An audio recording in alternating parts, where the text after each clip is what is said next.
আলাইকুম, welcome to another new blog. আজকে দেখতে পাচ্ছেন অনেকগুলো বড়ই।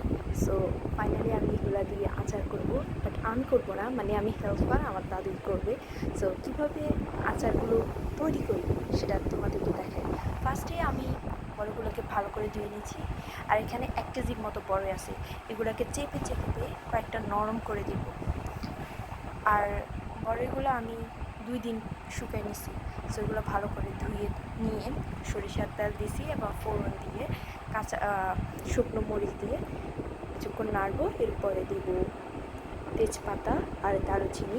এরপরে দিব আমি কিছু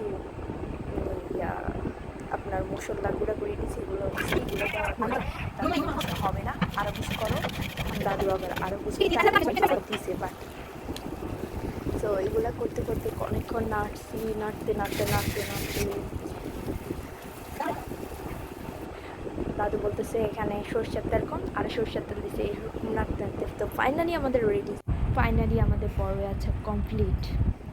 আর দেখে বলো কেমন হয়েছে। So tata.